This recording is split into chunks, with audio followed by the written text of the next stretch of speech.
Good that way. Hey everyone, welcome to, I don't even know what number this is. I believe this is number 5. 5, but we had one skipped. Well, it's still number 5. So technically this is interview 5 in our series of Uncharted, Demystifying Orphan Care. But really it's actually 4. So we have one of my friends actually forever, Courtney, and she's going to join us tonight for an interview. I know that, as a foster and adoptive parent, there have been many times where I've just wanted to pick the brain of a CPS worker, but you can't usually do that if they're on your caseload. So if you have questions, she is. This is going to be your lady tonight. She's going to be your best friend because she has so many years of experience in working as a CPS investigator. So she knows the ins and outs of the other side. So we have one perspective, but she can kind of help you, learn a little bit more about the other side of foster care. The normal side, right? The less crazy. Yeah, no, it does not. It's not better. Well, I tell you what, let's give people just a few minutes to get on. And while we're doing that, why don't you tell us? So we know that you're with CPS, and we, I guess from our perspective, we know a few of the ins and outs of kind of how that works and some of that. But for people who are watching that are like, okay, she's with CPS, what specifically did that mean for you? Like, what was your role in your field that you were in with CPS, and how did you how did you end up there? Like, what prompted you to say, I want to do this for a living? Well, honestly, I got divorced and I needed a job, and they were the first person that hired me. There you go. That's honestly what happened. But it turned out to be really, really good. They were super supportive, like within house. The people that you work with every day, because of the things that we see and because of the things that we have to deal with, you can't have conversations about that stuff with normal people. Like, they just don't get it. So, like, some of my best friends are people who still work there. I was there for 3.5 years. I actually quit in July because, I have 3 kids, and that schedule is crazy. Yeah. You never know where you're going to be at any given point in time. Yeah. If something was to happen, say I removed a kid that day, I could be flying to Austin in 2 hours. So, it just kind of depended on, what was going on. But my job was as an investigator.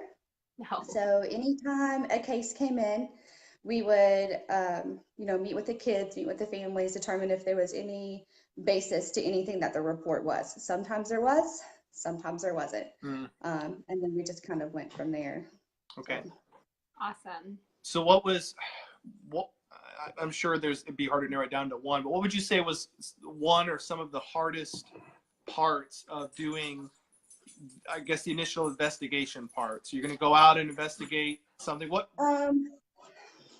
Well, it was not uncommon for me to knock on somebody's door, at 8 or 9 o'clock in the morning or whatever time, and the first things out of their mouth was, "You effing B, I can't believe that you're standing here," and just cuts me up one side and down the other. I've had people, threaten me, have people threaten my children, have people threaten to find where I live. Wow. We've had people who we've had to trespass from the office because they threatened to, hurt the workers or, whatever. So, and we work alone, and we don't get to carry weapons. So, yeah. That was hard for me. Wow. And and I just assume that that's real life for anyone who's doing the job that you're doing. I'm sure there's not, I don't know what I mean by that is like specific counties or areas of town. Like, this is a fluid thing that's throughout, no matter where you're operating in, this is the atmosphere. Right. Yeah. If in Amarillo, we were pretty good about, if I went out to a house and if I drove past the house and was like, yeah, I'm not doing this, then I could come back to the office and be like, hey, I need somebody to go with me, or, we could call law enforcement and law enforcement would escort us. Yeah. But, most of the time our job was to talk our way into somebody's house. Yeah. We have to get into their houses. So, and once you're inside that house, you're kind of at their mercy. So, you have to be really good at talking to people and diffusing situations and having those hard conversations without coming across as hostile, essentially. Yeah, So, I can't even imagine that, like, at all. At yeah. all. So Yeah. in doing this and seeing the things that you see from the other side, so as foster parents, we get to see, the kids that are coming into our home with trauma and dealing with that on the day-to-day, but you guys are also dealing with some pretty crazy stuff on the day-to-day basis. So other than, the frightening experience of coming into contact with parents, talk to us a little bit about some of the other side of it as well. So dealing with the children, because you guys are hands-on, one-on-one right there at the point of removal or reunification. Talk to us a little bit about what does that look like from the other side of the desk? Well, I didn't really do the reunification part. After the removal, when we remove, 2 weeks later, we go to court. After that court hearing, then I'm done with it. Okay. Then it goes on to the conservatorship unit. And so they take care of it for the next year and a half, however long it takes. Got it. The only time that I would see that family after that is if we get to the termination case, and then I have to come back in and retestify for my investigation. But as far as like talking to these kids and stuff, it kind of depends. Little kids are generally easier to talk to than teenagers. Teenagers, they have some life experience under their belts. They know what to say, what not to say. They know what mom and dad is doing is not necessarily right, so they know, how to protect it. So sometimes getting the truth out of those kids is different. And even as, as an investigator, I can talk to these kids and I can know that they're flat out lying to me. And I can go back and tell my boss, hey, they're lying. I know that they're lying. But if I have nothing to stand on, then I'm out. Right. So, I mean, little ones are a little easier though, because they just don't know. Yeah. And so they will just tell you, oh, I had a 9-year-old tell me one time how to roll a blunt. He knew more about it than I did. Wow. I came back to the office and I'm like, this kid's telling me that I got to do this and this and this. And they're like, oh yeah, that's how you do it. And I'm like, what? Like, I didn't have a clue. Wow. I mean, it's not even surprising. No. Like from our standpoint and our experience, it just seems like very normal. But for most people, and before we were involved in any sort of orphan care, foster care, those sort of things like rocked our world. So how was that for you going in? I mean, tell us, what was your profession before going into the FPS? When we lived in Fort Worth, I was a microbiologist for 7 years. Okay. And then when we moved to Amarillo, I stayed home with my kids because they were little. Yeah. And even now, like I told you before, I don't work there now. So now I'm in radiation safety. So I mean, I've gone back to the sciences because that's what I'm comfortable in. Like that's where, my degree and all that stuff is in. It's not in social work. It's not in criminal justice. It's not in any of that. But at the same time, I'm a parent, and so I know, so any kids who don't have that stable home life or whatever, like that's still, I mean, you can still do it. Yeah. Man. Yeah. I mean,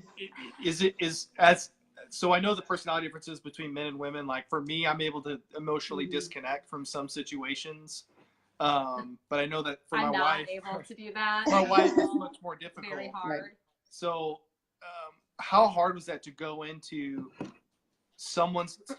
situation where you're going into someone's home, something it's wrong, something's not right in the situation, and you're not able to do something. Right. Where your hands are tied. My son just got up. Oh no. It's all good. So we're just waiting for one of our kids to come downstairs now. Our dog. My friend's taking him back. So my friend's here. She's taking him back. But you do have to be able to disconnect. Especially if you're dealing with broken babies or dead babies. Or any kids or whatever. If you're having to go in and see these things, and you're having to go talk to the families and find out what happened, or if they come to you and tell you, well, this baby's shaken, or or even if it's an accident, like, even if it's a baby who's died from say SIDS. Well, we don't know that until after the autopsy. Yeah. And so now you're having to go in and talk to these families. You've got a dead infant and a hysterical family. Yeah. I mean, you have to check it. A lot of what people do, especially, the workers is, and it sounds terrible, but you make inappropriate jokes. Like you have to make light of the situation because everything that you see is so heavy. So you have to flip it. You have to make it not so bad. Yeah. So Wow. that's kind of, it twists your sense of humor a little bit. Oh, Yeah. I'm sure. Yeah. We've got friends that are working law enforcement, and it sounds almost identical. Where you're seeing the worst of the worst every day on a daily basis, and just almost getting numb to it, Mm-hmm. to where Right. it doesn't it doesn't faze you anymore. Yeah. Lauren Holt asked about what percentage of cases had legitimate claims, would you say? So as you're going out and making these visitations, what if you had to guess? It kind of just depends. It kind of ebbs and flows. I might have 20 cases on my workload, or when I was a worker, I would have 20 cases on my workload, and maybe 3 or 4 of them I would have a validation on or a ruling on. The other ones would be rule outs. It kind of just depends, and it kind of depends on where you live, I think. In Amarillo, our issues are drugs and domestic violence. That's what we got around here. So I think that just kind of depends on where you're at. Yeah, that's a very good point. I was gonna say that's a very good point. So as we've had several conversations, it seems like I have over the last couple weeks to couple months with people who are questioning whether or not to step into foster care or adoption. And one of the things that, or a topic that keeps coming up is there's a lack of perspective of the things that are actually happening in our own backyard.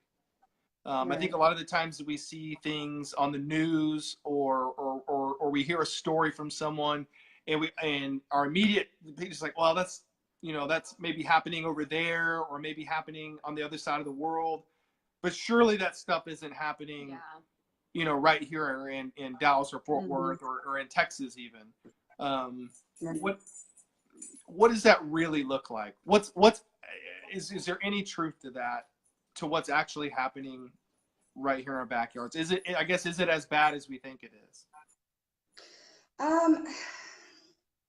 Sometimes yes, sometimes some of the cases that we get are terrible, and sometimes they're not. And just because a parent is on drugs doesn't mean that it's the end of the world and CPS is going to take your kid. I mean, it's not nothing or removal. Like those are not the only 2 options. Right. So there's other, like if you get to a removal, it's because there are no other options. We have exhausted everything else. And I think that that's kind of, one of the big misconceptions is CPS is here, they're going to take my kid. No, that's not, it's not the way that it works, but there are bad things, there are terrible things, but I don't know. You can't walk around thinking that everybody is going to hurt you, or that everybody is going to, hurt your kid or anything like that. Like you just can't live your life that way. Right. But the stuff that, I did when I was a kid, like riding my bike to school, I'm not letting my kids do that. No. So it just it's just a different world, I think. Yeah. But there are bad things. Bad things do happen.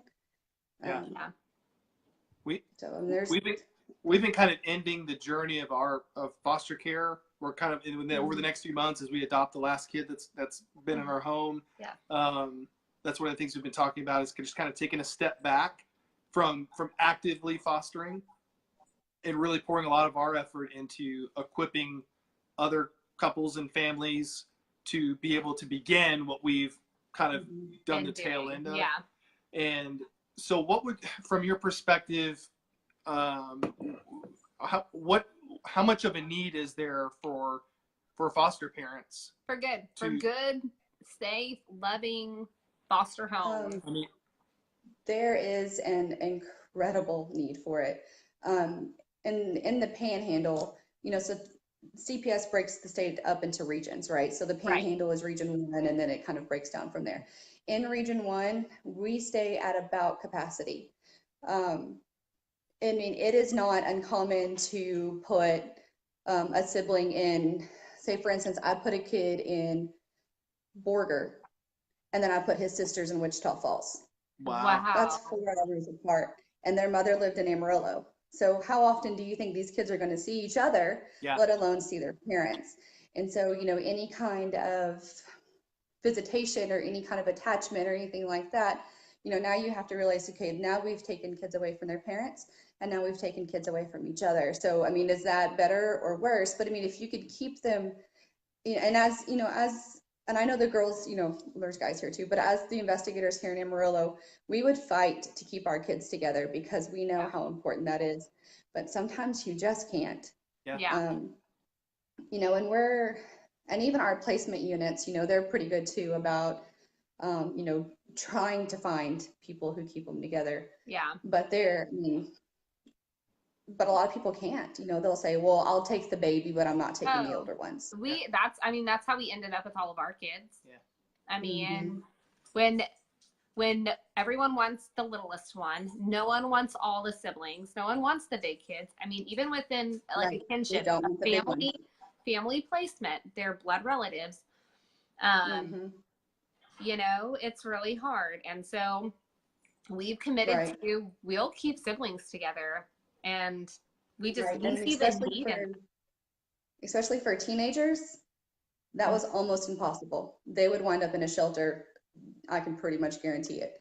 And even those shelters, they can only stay there for 90 days, I think, and then they got to be moved. So these kids are moving around.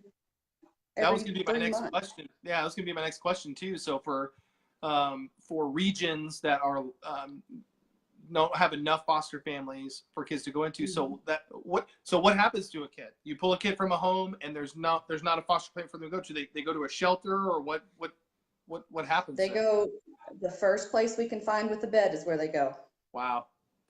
Whether that's flying them down to a shelter in Austin, or flying them to a shelter in Dallas, or getting them a placement in San Antonio, the first place we can find to put them is where they go. And like I said, generally little kids we do better with. We can generally find placements closer to home for that, but the big ones, it's hard. And so anybody who's willing to take those kids would be, amazingly appreciated. Yes. Wow. I would say sibling sets and teenagers. I really feel like those are like the hardest placements that it seems like, there are to place. Yeah, it's a big, it's a big deal, man. Yeah. So we have a lot of people that are watching now. We've got CPS we have CPS on the line. That sounds rad, right? Like, we got CPS on the line. Former CPS. Yes, former CPS line. We've really wanted to tap into your knowledge base.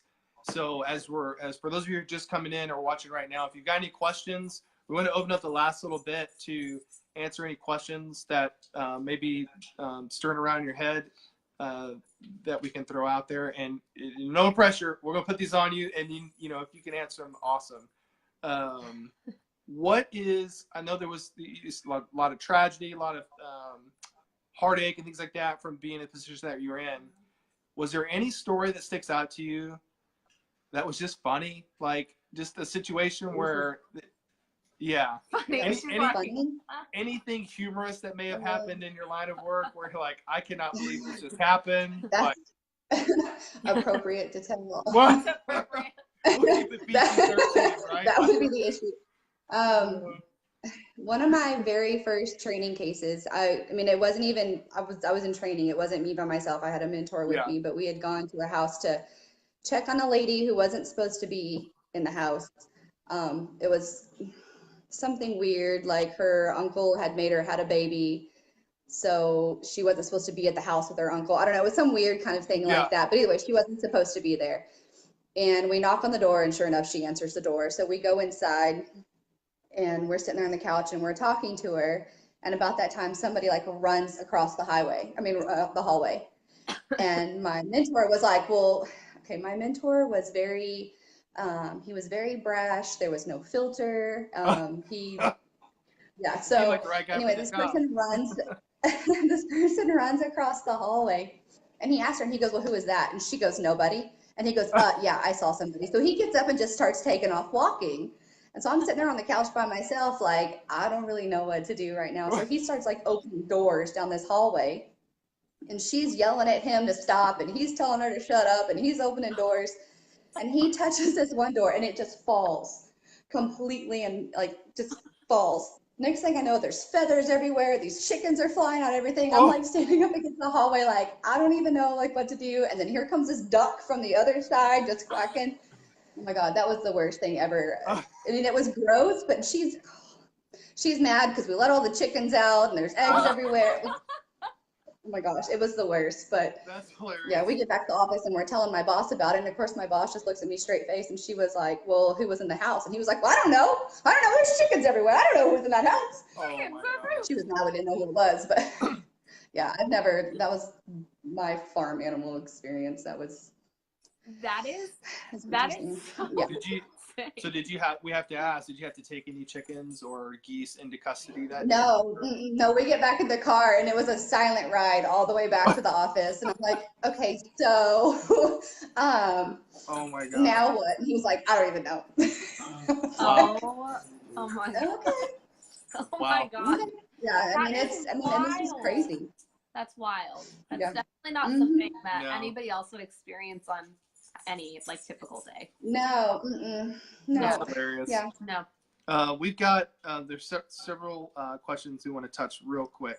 So Amanda Key is on, and she actually made a comment, and some question said that we need families so bad in Denton County and surrounding cities, Region 3. Okay. So Can I there's ask- Yeah. I need to ask a question though, because Region 3 is so tricky. And if the Atkins get on here, they can help us maybe a little bit. Amanda may be able to help And Amanda us. might be able to help us Yeah. too, because Region 3, we have Region 3B inside of Region 3. And we, in Region 3B, we operate through OCOK, which It's kind a of- whole other conversation. it kind of makes things a little tricky sometimes for placements. So because sometimes not everybody is on the same page. So Amanda, maybe you can help us a little bit with that, because in Region 3, I'm on a closed Facebook page, and there are a lot of families in 3B who are saying they have open beds and have had open beds with no placements for like 6 weeks. She's or 2 months. She It's just said right crazy. here, Wise County, or Lauren said Wise can take kids from anywhere Region 3. They're not Region 3B. Yeah. Well, Because Region 3, so 3B is like a circle. Courtney, do you know this? This is crazy. No, Okay, I don't know. I'm in Region 1, and our placement people would just say, hey, you're going here. And we'd say, okay, and start filling out paperwork. So Yeah. like in all of 3, like 3's pretty big. There's a small little circle, and that's 3B. And that's like, I would call that like Fort Worth area. I don't really know, because this is all really new and kind of confusing, because we came from Region 6, and Region 6 is like, hey, you'll take a kid. We have kids sleeping in CPS offices in Region 6. Like, there's not room at the shelter. No one can take them, so they're just sleeping in offices. So in 3B, it's really weird to move from Houston, where kids are sleeping in an office, to there are people with like empty beds. And it's because in Region 3, you have to keep it in Region 3. So a kid from Dallas County can get placed in Wise County, but they can't place even within the 3B in that Fort Worth, because we go through OCOK. Because OCOK is our city, our kids, and it's almost like privatized, and I'm probably like butchering this, and I'm really Well, sorry. I know that Almost they like were talking privatized. I know they were talking about privatization when I left. Not the investigators, obviously, because there's no way that you could do that, but they were talking about privatizing, I think, the conservatorship unit, and then the family-based workers. Yeah. I think is what they were doing. And I don't know how far Yeah. they've gone, because I've been gone since July, but Yeah. So So she's saying if you're in Denton or Wise, somewhere in that area, they're in desperate need of families. So if you're in that area and want somebody to talk to you, comment down here below with Amanda, and she will hook you up. Yeah. So I think she'll be more than happy to do that. Yep. Lauren asked, can you touch on teen moms and their babies in state custody? Oh, yeah. There's different ways that we can do that. So sometimes we take custody of just the mom and she just takes the baby with her wherever she goes, which is the ideal way. As long as, the mom is doing everything that she's supposed to be doing, then we want her to keep her baby. Now, if mom starts running away, or if we find out that she's doing something that she's not, normally it's, if you have a teen mom, normally it's she's running is the problem. So then we will take custody of the baby and the mom. But we try to just take care of we try to keep them together. Is it easy to place a teen mom and a baby? No. Is it I mean, what do you do then? I mean, this is what makes my head hurt. Yeah, I wind up in a shelter. And the only time that we start looking at foster cares, or the only time that we start looking at shelters, is if there is no family. Family always comes first. So, we, and as investigators, especially those of us who have done it for a while, and I know that's how I would run my cases, especially if I was concerned about drugs or something like that, I would start asking, who's in your family? I need people who have no CPS history, people who have no criminal history. Who's in your family? And I would want names and phone numbers. Yeah. And I would, and we would start calling, and most, your experience with CPS depends on your worker. It really does. And so, and so I was really big about not sneaking up on people. I would tell people, and I feel like I got farther that way. Totally. I generally could get families to cooperate with me more if I was to tell them flat out, look, I'm concerned about A, B, and C. This is what I can do because I'm concerned about A, B, and C. These are what our options are. And a lot of times you get further with people, and if you tell them, hey, if this drug screen comes back positive, these are your options. These are what's going to happen. You need to start thinking about this. And most of the time they would do it. So, That's I mean, good. So, I mean, a lot of times, even with teen moms and stuff like that, if we can find a family member who's willing to take them, then we can go that route too. That's good. But it just kind of depends on what's going on. Those are the things that break my heart, and really just wish that there was like no limit to how many kids you can have in your house, because it's sad. It's so sad. I mean, I know and Texas did away with group homes, and so that took away some beds too. I mean, and then I feel like, and then there's a family like us where, I mean, our heart just breaks, and my husband's like, hush. Amanda says, Eric, what's one more? What's one more? We already have 6. What? What's one more? I know how many it is. But I have this thing, I'm like, for one, siblings should never be separated, not if we can help it. Number 2, no kid should have to sleep in the shelter or a DFPS office. That should not happen. And that is why we are doing these interviews, because like that is unacceptable. So this is me telling everybody else, like, I'm calling you out. That's unacceptable. If you have a bed in your house and you can pass a criminal background check, I mean, come on. This is real life. This is real life. And that should stir you up. Like, that should rile something up inside of you, because that's not okay. They're kids. Anyway, so there's my soapbox. It makes me crazy. I mean, you're right. I mean, it definitely, and we feel the same way. Like I said, I still feel that way. I still say, oh, we do this, or oh, the department feels this way, because it's still a huge part. Like I said, most of my friends are still, they're still investigators. I still hear the stories. It's still very much ingrained in me. And for me personally, 3.5 years was all I could do. I have 3 children, and being all over the place all the time and, having to come home and work 70 hours a week every day or every week, and my kids going, Mom, can we go here? Yeah. Like, guys, I have to work. Mom, can we go here? So, Mm-hmm. that was all I could do, but it's still, Yeah. very near and dear to my heart, and I still, some of my best friends, they're all workers. In fact, most of them were all and so, I still feel for them and I still hear it and see the stresses that they go through. And I mean, it's a hard job. I mean, for anybody who can do it for an extended period of time, it's a hard job. Yeah. Yeah. Absolutely. I think for us, we had a real jaded perspective of what our CPS caseworker went through. We're talking about our primary care worker. Yeah, right I mean, now. we were partnered with her for years. Yeah. Now she's like a family member to us. Like our really kids want to go on vacation with her. We love her so much. We heard a lot of within our network. You hear the horror stories. You know, those are the ones that get the microphone. It seems like most of the time. And so with our specific case, our worker was phenomenal. Yes. I got to go sit in court one day and watch kind of the day in the life of in the middle of court. And man, my heart goes out to anybody to Amanda that's on here right now. Man, my goodness, to see our caseworker.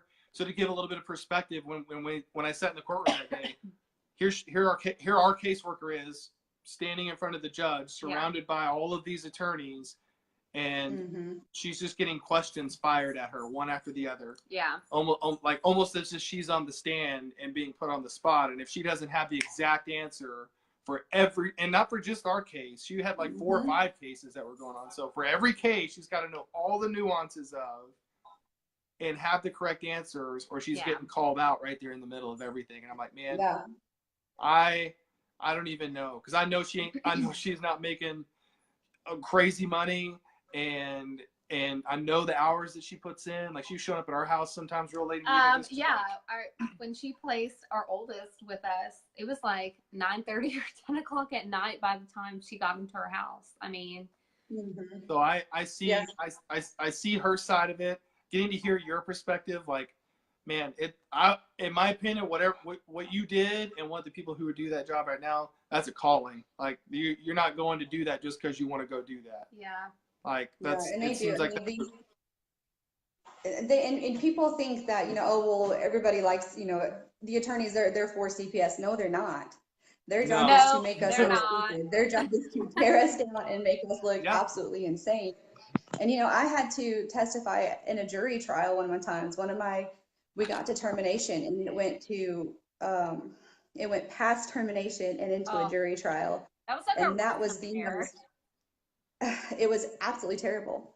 And, I had all these people staring at me, and then there was 4 different attorneys, who, obviously my attorney was not trying to tear us apart, but everybody else's attorney, like, that's their job, was to try to prove that you're an idiot and that you didn't do what you're supposed to be doing. And all this was supposed to be, done anyway.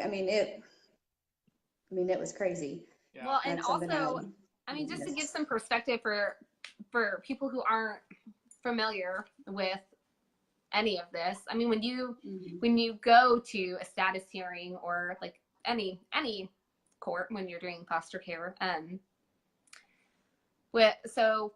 you can have multiple unknown dads, alleged dads, and every alleged parent or unknown parent on that caseload has an attorney that's assigned to them. So, and their attorneys are firing away at the CPS workers, and they don't even actually know like who they're representing. And it is just, it's just the craziest, it's the craziest thing ever. Like, circus. Yeah, I had no idea. Tear us apart. And I'm like, why are you fighting for somebody that you've never even met? Like, what are you going to do? Send the kid home with them? Stop. I know. Blanket, I'll be right back. I will say that as if you want to be a parent, you have every opportunity to be one. Especially in the state of Texas. I don't know how other states operate, but you have every opportunity to be a parent. Yes. We don't have a system designed to steal kids away from parents' homes or anything like that. It is a system designed to benefit biological parents in every way, which in some cases is phenomenal. Like if there are some parents who need a year to like get their stuff together and get things back on track. But if you want to be a good parent, you have every opportunity in the world to do that. Right. The conservatorship workers that I know, they will work with the parents. I mean, they will specifically write out what services they need to do, where they need to go. The state will pay for everything that they need to do. If they need rides, if they call their worker and say, hey, I can't get there, I need a ride. The state, the worker will come get them and take them there, give them bus passes, will help them every step of the way. Hey, did you do this today? Hey, did you do that today? And, and it's up to them, they have a year to do these things. Or longer. If they get an extension. Yeah, the extensions are a little bit brutal. On the other side.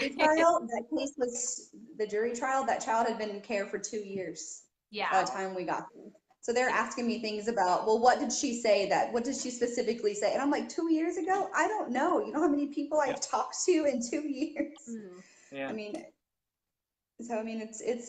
But anybody who I think is willing to be a parent or, to open up their homes. If you call your local CPS offices, most of them have foster care meetings like in the office itself. Well, at least I know we do here.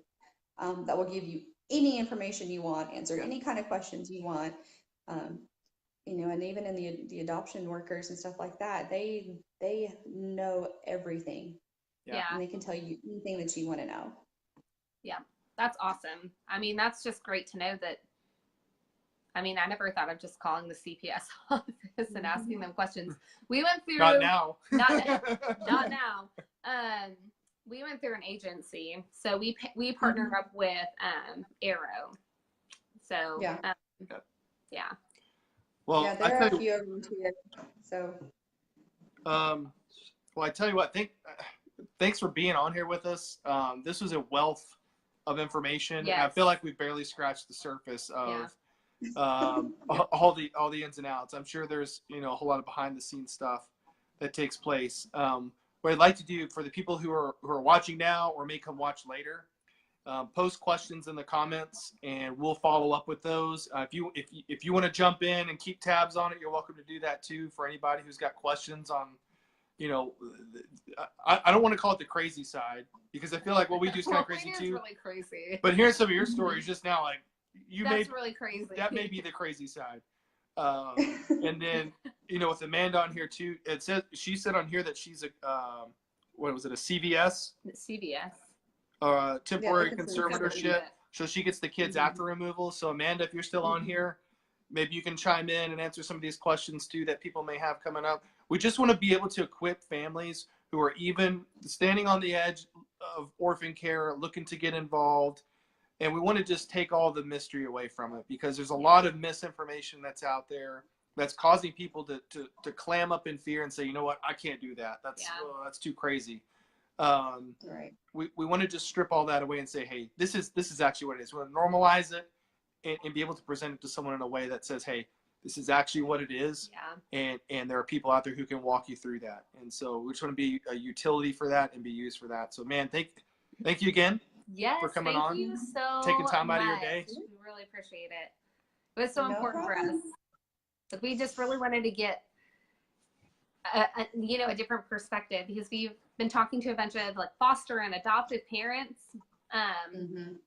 But to hear a perspective from a CPS perspective is I feel like it's paramount because it's a twofold thing. You can't have one without the other. And it does. It depends on your worker, but it could be. You have to realize too that by the time, and by the time that we even get to the foster family side of it, we've already put these families through the ringer. We have been in their lives. We've talked to their friends. We've been in their houses. We've talked to their kids. Pulled their kids out of school. We've offered them our family-based program. If for some reason they don't qualify for that program or refuse to participate in that program, then we go to the to get to the removal. Then you have to talk to supervisors and program directors and attorneys and a judge then you get to the removal. I mean, it's not, I could just walk in and be like, yep, I'm taking this one and leave with this kid. I mean, it's a Right. process. I mean, it's a huge process. And so I think that, you know, by the time that it gets to you guys, you know, these people they're already hurting. These kids need a lot of love. And I think that homes do that a lot better than shelters do. Oh, absolutely. Absolutely. So, if you feel moved after this interview, you should call your local agency or DFPS office and start asking questions. And, you know, we always just urge people, go to an information meeting because there's no obligation. I mean, just go to an information meeting because that's the first step. I mean, I know with Arrow, if you don't go to the orientation or the information meeting, they won't even let you move forward with any of your other training hours. So if you go forward with it, you have to do it anyway. But it is just a good way to be informed and, I don't know, dip your toes in the water, learn a little bit more without, you know, having a kid in your house. So, yeah, I don't know. I don't know what else.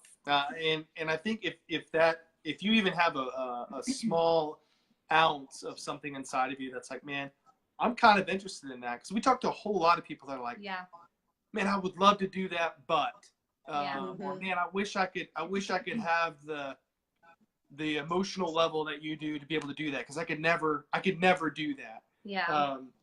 Man, if that's even a thought in your mind, that thought was put there for a reason. And as a pastor, I'd be remiss not to insert any type of spiritual context of this, because I absolutely 1000% agree that God doesn't do anything out for just no reason. You know, there are thoughts that get implanted into our heads and burdens that get put on our hearts for a specific reason. And I believe when it comes to orphan care and the lives of these kids, the answer is always yes. It's always yes. Like this, if you can't read, that's why we have 6 kids. Well, you can't read through James or anything in the New Testament and see an out. There's not. It's a mandate. And so don't lean out of it. Lean into it. Ask questions. Message us.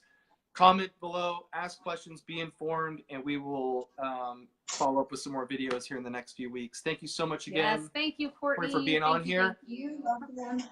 And watch and rewatch, share whatever it is that you do on social media, because this is the stuff. This stuff matters. We share all the stupid political ad campaigns and fight with each other on Facebook about that stupid stuff, but this stuff is actually important. So I mean, that stuff is important too, because you do need to vote, because local voting matters, and we have been urging people to go vote, because the people who are in office matter. Judges I'm just matter, saying, if I see another district attorneys matter, how people are prosecuted matters. Very, yes, your attorney definitely matters. Yeah. Yes. I'm just saying, if I see another political ad go through my Facebook feed, I might be leaving Facebook for a little while. Like, I can't do it anymore. I want to go back to seeing commercials about socks. Like, I need something like that to lighten the load. Yes. Yeah. Definitely. All right. Well, you guys have a good night, and we'll talk to you later. Thank you. Bye. Bye.